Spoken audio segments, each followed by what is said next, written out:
Em uma estrada esquecida, entre caminhões pesados e silêncios que pesam mais que o asfalto quente, um simples gesto pode mudar tudo. Ricardo, um motorista dedicado e invisível aos olhos do mundo, encara uma escolha que poucos teriam coragem de enfrentar. Trair quem ele ama por uma quantia que resolveria todos os seus problemas, ou manter a dignidade mesmo sabendo que ninguém jamais descobriria. Mas o que parecia ser apenas mais uma noite de trabalho se revela o maior teste de sua vida. Porque, no fim, o verdadeiro valor de um homem não é medido pelo que ele faz quando todos estão olhando, mas pelo que escolhe fazer quando está completamente sozinho. A noite estava pesada, daquelas em que o breu parece devorar tudo ao redor, sem dar qualquer sinal de que há vida além dos faróis. Enquanto o motor do caminhão roncava firme, meus olhos varriam a rodovia vazia da ST-401, desconfiados, atentos a cada movimento nas sombras. Foi então que a vi. Uma jovem sozinha, parada no acostamento, com uma bolsa pendendo do ombro e uma jaqueta agarrada ao corpo pela brisa fria que soprava do mato alto. O instinto gritou para seguir em frente, ignorar aquela visão improvável. Afinal, eu não estava ali por acaso. Carregava uma fortuna em mercadoria e qualquer erro, qualquer escândalo, poderia me custar não só o emprego, mas a mulher que amo e a família que construí com tanto esforço. Mesmo assim, algo dentro de mim, uma mistura de compaixão e dever, me forçou a agir. Murmurei baixinho, quase num sussurro desesperado. Se for para fazer a coisa certa, que Deus me proteja. Respirei fundo, liguei o pisca-alerta e puxei o caminhão para a lateral, os pneus rugindo contra o asfalto sujo. Vi a mulher se aproximar lentamente, sem medo, os olhos fixos nos meus, como se soubesse que eu pararia. Quando a porta foi aberta, o cheiro do frio da estrada entrou junto com ela. Sem hesitar, a jovem subiu no degrau, segurou-se com uma mão firme no suporte de ferro, e me encarou por um segundo que pareceu durar minutos. Boa noite. Muito obrigada por parar. Que Deus te abençoe, disse ela, a voz calma, serena, quase ensaiada demais. Assenti com um gesto breve, tentando disfarçar o aperto no estômago que se formava. Tá tudo bem com você? Perguntei, a voz saindo mais rouca do que eu queria. Ela sorriu, um sorriso pequeno, educado, e respondeu: Sim, agora estou melhor. Obrigada de novo. Puxou o cinto de segurança com cuidado e fixou o olhar no para-brisa, como se nem estivesse ali. Eu a observei por um segundo a mais do que deveria, notando como cada movimento dela era medido, calculado, como se soubesse exatamente o impacto que causava. Algo não encaixava. Ela não parecia perdida, nem desesperada. Parecia em paz. E ainda assim, em cada fibra do meu corpo, gritava que algo estava errado. Engatei a marcha e seguimos pela estrada, o silêncio apenas quebrado pelo leve assobio do vento nas frestas da cabine. À medida que avançávamos pela noite, tentei encontrar algum assunto para quebrar o clima denso que se instalara, mas as palavras me faltavam. Ela parecia confortável demais naquele silêncio, como se estivesse acostumada a viagens tensas e motoristas desconfiados. Meus olhos, constantemente desviando entre a estrada e o retrovisor, começaram a perceber detalhes que antes escapavam. O modo como ela olhava, disfarçadamente para o painel, para o GPS, para os dispositivos de segurança, como se estivesse analisando o caminhão. Não era curiosidade casual, era atenção profissional. Apertei o volante com mais força. Não era normal. Não era só uma jovem perdida pedindo ajuda. Havia método naquele silêncio, naquela postura. E eu, mesmo alertado por todos os sinais, seguia adiante, convencido de que ainda podia controlar a situação. Tá indo para onde? Perguntei finalmente, tentando soar casual.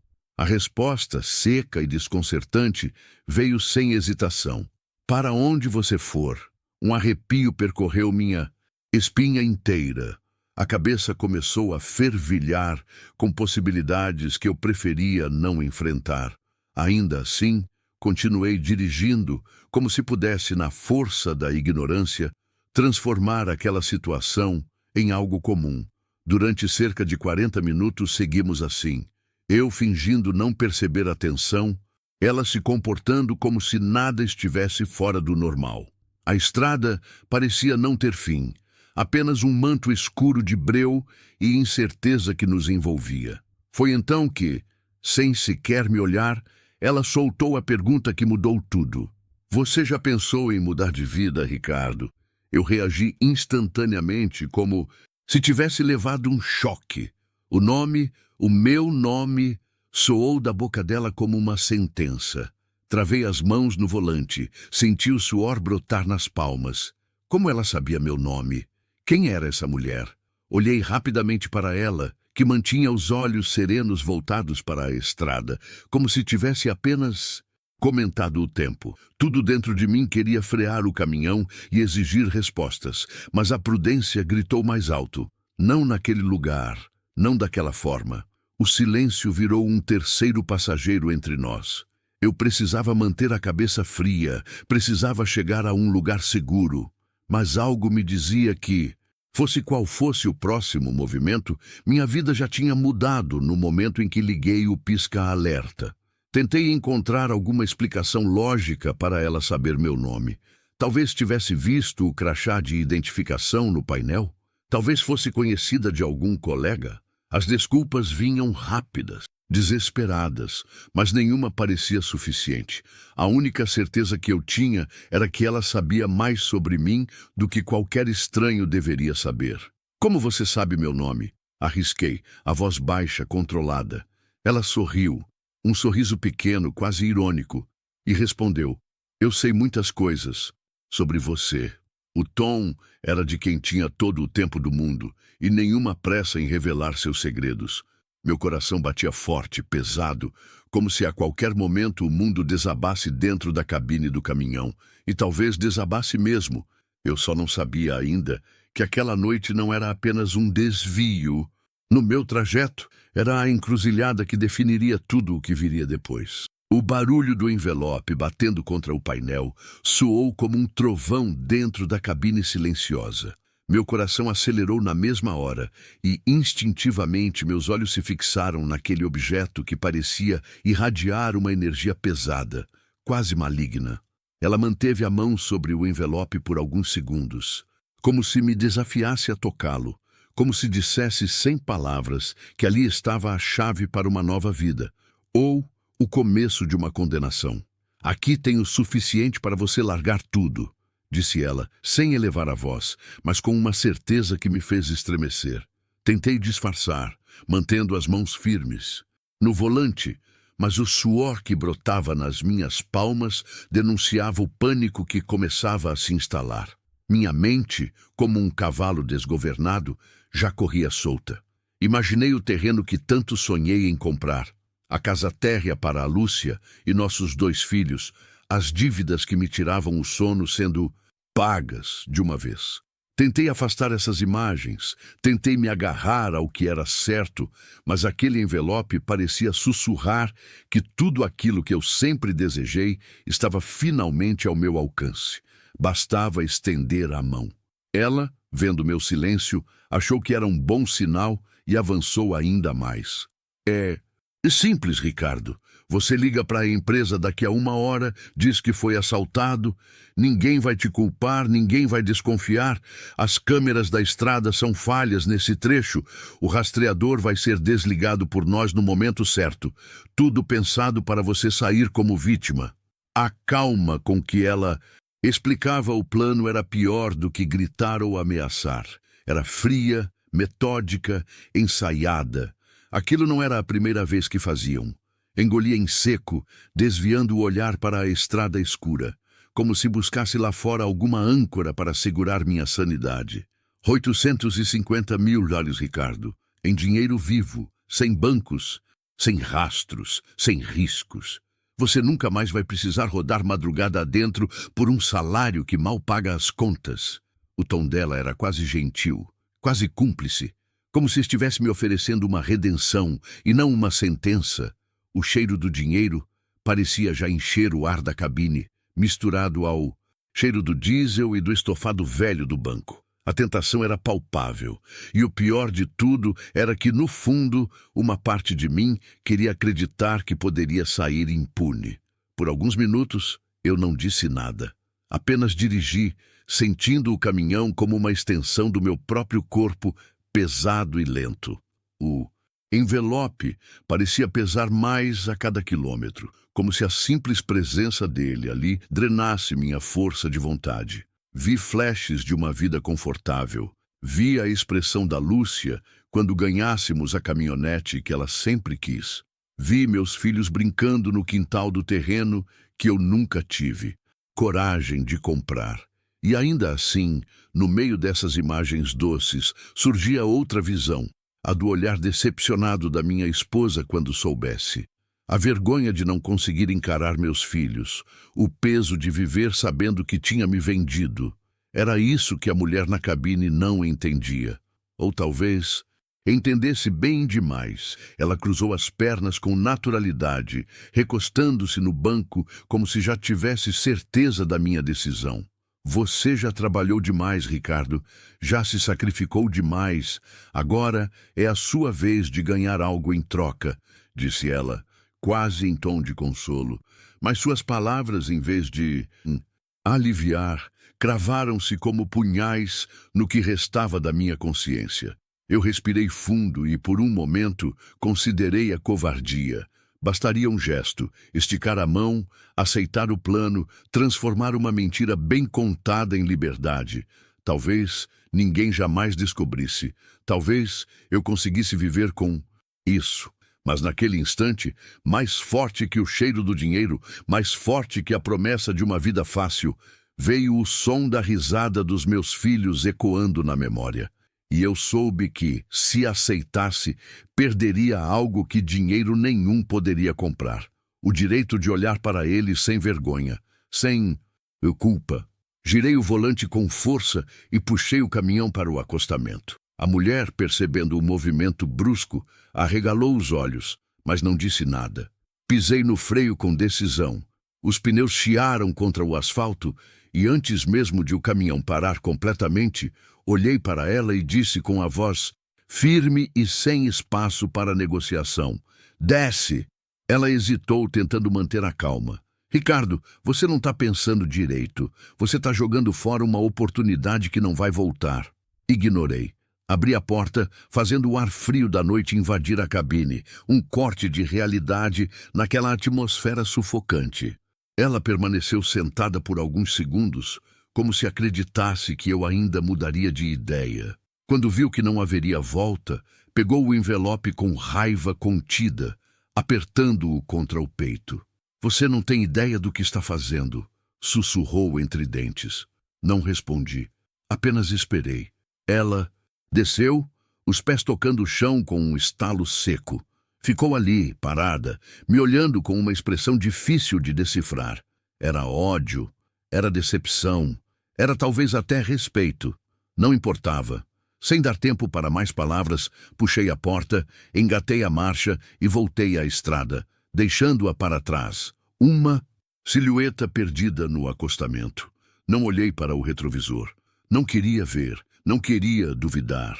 À medida que o caminhão ganhava velocidade, senti o coração se acalmar, mesmo com a certeza de que aquilo ainda teria consequências. O envelope ficara para trás, junto com a promessa de uma vida fácil.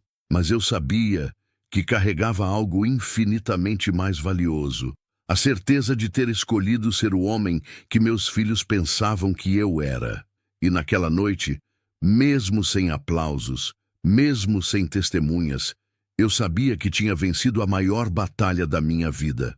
2 dias depois da noite em que deixei a mulher no acostamento, a vida parecia ter voltado ao normal, ou, ao menos, fingia ter voltado. Entreguei a carga em Porto Marinho como previsto, assinatura por assinatura, nota por nota, sem deixar margem para dúvidas. No entanto, dentro de mim, algo Permanecia em alerta, como se aquele episódio ainda não tivesse se encerrado. A cada funcionário que me cumprimentava, a cada olhar trocado na base da transportadora, eu me perguntava se alguém sabia do que tinha acontecido. Era uma tensão silenciosa, uma sombra pairando sobre meus ombros. Quando terminei de assinar os documentos de entrega e me preparava para ir embora, ouvi meu nome sendo chamado pelo rádio interno. Ricardo, favor comparecer à sala principal. O senhor Ernesto quer falar com você. Um calafrio percorreu minha espinha. O dono da empresa chamando um motorista não era comum. Meu estômago se revirou de ansiedade enquanto caminhava pelo corredor estreito que levava ao setor administrativo. Toquei na porta, hesitando, e uma voz firme lá de dentro ordenou: "Entre!" Respirei fundo e girei a maçaneta, sem saber que a maior revelação da minha vida profissional me aguardava. Ali, ao entrar, a cena me paralisou. Sentado atrás de uma mesa robusta, com uma expressão séria e impenetrável, estava o senhor Ernesto, um homem que eu só conhecia de longe, quase uma lenda entre os funcionários. E ali, de pé ao lado dele, com o cabelo preso em um coque impecável e vestindo um blazer cinza que a deixava quase irreconhecível, estava ela, a mulher da estrada, Helena. A mesma que tentou me convencer a destruir minha vida, agora com o semblante frio de quem nunca precisou implorar por nada. Confuso, permaneci imóvel por alguns segundos até que o senhor Ernesto quebrou o silêncio. "Sente-se, Ricardo." Obedeci, o coração martelando nas costelas. "Essa é minha filha, Helena", continuou ele, como se estivesse me apresentando a uma colega de escritório qualquer. A cabeça girava. Era muita informação para processar. Eu abri a boca para perguntar o que estava acontecendo, mas ele ergueu a mão pedindo silêncio. "O que você viveu na estrada foi um teste. Estamos há meses tentando identificar quem merece a nossa confiança. Perdemos cargas demais. Perdemos motoristas demais." Helena me encarava, imóvel, quase desafiadora, como se testasse minha reação até o último segundo. A explicação parecia absurda, digna de um filme, mas as palavras de Ernesto eram firmes, incontestáveis. "Oferecemos dinheiro, armamos a situação, deixamos a escolha nas mãos dos motoristas. A maioria..." Ele parou, respirando fundo como quem sente vergonha. "Falhou. Aceitaram o dinheiro. Encenaram o assalto, sumiram com as cargas." Helena cruzou os braços, fria. Alguns hesitaram, mas acabaram cedendo. "Você não." O silêncio na sala era espesso como concreto. Eu ainda lutava para processar tudo, mas algo dentro de mim, a intuição que tantas vezes me salvara na estrada, dizia que era verdade. "Por isso, Ricardo", disse Ernesto, puxando uma pasta de couro preto sobre a mesa, "queremos você à frente da nossa nova divisão logística em Santa Lina." Ele empurrou a pasta na minha direção. Dentro dela, contratos, documentos, a descrição de um cargo que parecia grande demais para mim. "Gerente de operações." Ele anunciou como se desse um veredito. Meu mundo balançou. Anos dirigindo debaixo de chuva, enfrentando madrugadas solitárias, comendo em postos decadentes, dormindo em colchões duros, tudo parecia convergir para aquele momento. Meus olhos arderam, mas contive as lágrimas. Nunca tinham me enxergado assim. Nunca. Não consegui falar de imediato. A garganta estava seca, a cabeça cheia de lembranças. A primeira vez que sentei ao volante de um caminhão, os dias em que quase desisti, as promessas que fiz para a Lúcia de que tudo valeria a pena. Ali estava a prova de que a luta silenciosa, invisível, tinha valido. Ernesto se recostou na cadeira, esperando minha resposta com a paciência de quem sabe o que está oferecendo. "O cargo inclui aumento salarial, benefícios completos, carro da empresa e, principalmente, tempo para sua família", disse ele, como se lesse meus pensamentos. Helena finalmente se manifestou, a voz agora um pouco menos fria. "Você provou que é íntegro mesmo quando ninguém está olhando." É isso que precisamos. Havia algo nos olhos dela que antes não existia. Uma ponta de respeito, talvez. Olhei para os documentos novamente. As letras dançando diante dos meus olhos marejados. Minha mão tremeu levemente ao pegar a caneta que Ernesto estendeu.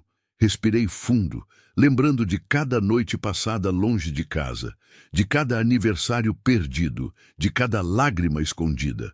Então, sem hesitar, assinei. Ao sair daquela sala, carregava muito mais do que um novo título profissional. Carregava um orgulho silencioso, uma paz que dinheiro algum poderia comprar. A ST-401 continuava igual, ainda cheia de buracos, de promessas fáceis e de fantasmas que sussurravam nas madrugadas. Mas eu havia mudado. Cada vez que voltasse a passar por aquele acostamento, não seria o medo que me acompanharia, nem a tentação. Seria a memória da escolha certa, da noite em que recusei o que muitos aceitariam sem pensar. Porque, no fim das contas, o que a gente transporta de mais precioso na vida não cabe em caminhão nem em envelope algum. É a consciência limpa. É o direito de olhar no espelho e se reconhecer, mesmo quando o mundo inteiro parece disposto a negociar quem é por qualquer preço. E agora, com a responsabilidade que vinha junto com aquele novo crachá, eu sabia que meu verdadeiro trabalho começava ali. Proteger não só as cargas, mas a honra de quem ainda acredita que vale a pena ser correto, mesmo quando ninguém está vendo. Se você gostou dessa história, não esqueça de se inscrever aqui no Estrada Narrada para acompanhar mais relatos que emocionam e fazem refletir. Deixe seu like, compartilhe esse vídeo com alguém que também precisa ouvir essa mensagem e comente aqui embaixo de onde você está assistindo. Sua participação é muito importante para a gente continuar trazendo histórias que tocam o coração e mostram o verdadeiro valor das escolhas. Até a próxima.